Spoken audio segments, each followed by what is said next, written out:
In week 1, the group watched a documentary about a young Florida boy who saved the lives of 17 of his neighbors during Hurricane Harvey. Really came through for his friends. I wasn't strong enough to go out there. We're going to surprise Virgil with a standing ovation to celebrate his kindness.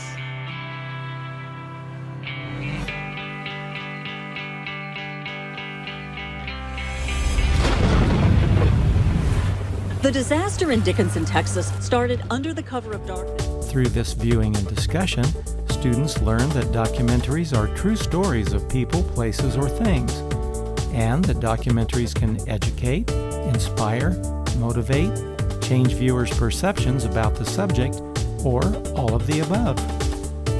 Students also learned how to compose interview shots with a video camera, and learned the purpose of a specialized title filmmakers call a lower third. Finally, students got hands-on experience with video cameras and wireless mics to practice recording interviews. My name is Cedric Norris. I'm in 6th grade. I'm 11 years old and I go to Washington Middle School. My name is Javion. I'm 14. I go to Washington Middle School. I will help design new clothes. I'll have to make a Jordan phone posit, like Jordan and phone posit mixed together. My favorite subject at school would be either math or language arts. And my favorite hobbies is lacrosse because it's fun. And that's pretty much it.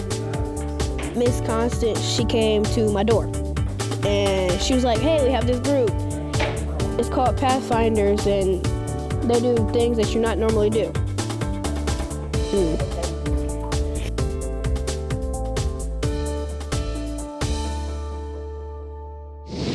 In week 2, students planned the documentary they would make. The cool story of how Carver Community Organization harnesses energy from the sun to power the lights in its 2 buildings and save lots of money in the process. Then, they developed interview questions and recorded 2 of the 3 interviews that would form the foundation of their documentary. And so we talked with him and we got everything set up. They interviewed Dr. Angela Reister, whose University of Evansville students played a key role in Carver's solar energy story. We did a couple things. Our idea had 2 basic pieces. One of them was to replace all of the lights here in the community center and also across the parking lot where the senior center is. We replaced all of them with LEDs, which use less energy than the fluorescent lights that were here before. So now we're using less energy and that'll bring the energy bill down overall. But then we also had the piece of it that was the solar panels. So we put solar panels on the roof of this building and that would save an additional $4,000. So we're actually saving more money than just the $4,000 a year because of the lights. There were 3 main entities that we worked with other than Carver, the University of Evansville, Vectren, and Martin Solar. And let me. They also interviewed Mr. David Wagner, Carter's executive director, to learn more about how the solar project unfolded and about energy savings from the completed project. For matching percentage of the grant to meet the total project. In week 3, Mr. Alex Schmidt with Morton Solar, the Evansville company that installed Carver's solar energy system, demonstrated solar cells and other system hardware to the group. Then, students recorded an interview with him and shot additional footage for use in their documentary. In my senior year at University of Evansville, I was in a class, alternative energy class, that what we did was we went around to local businesses and did energy audits for them. And the semester previous to mine did an energy audit for Carver. They wrote a grant for Carver to install, to retrofit their lights and to install solar.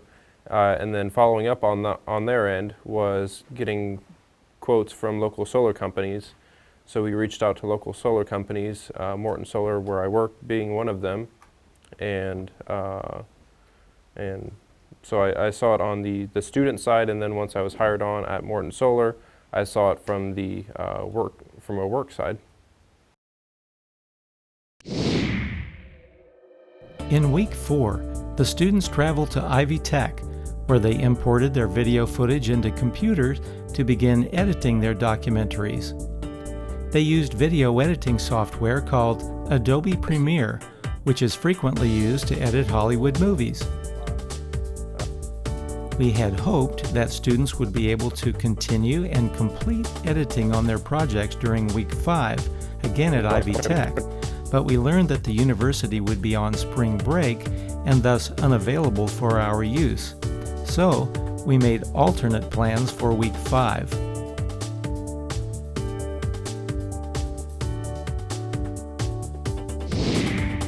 On week 5, the group traveled to Showplace Cinema East for an in-depth tour of the high-tech world behind the silver screen in the modern movie theater. Technician John Rhodes demonstrated how, over the past decade, digital projection equipment has replaced film and film projectors, and how sound systems and the theater experience continues to evolve on 40 by 80 foot screens. Thanks, Showplace, for this fascinating look at your high-tech world.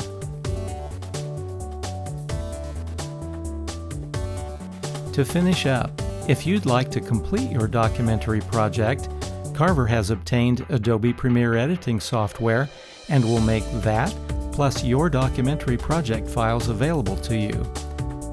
You might want to add music to your documentary. You might even want to add an animation to explain how the process of solar energy actually works. In any event, we hope you enjoyed experiencing the world of the documentary filmmaker. So maybe one day, when your name is called to come up and claim your Academy Award for Best Documentary, don't forget to thank your parents, Pathfinders, and Carver.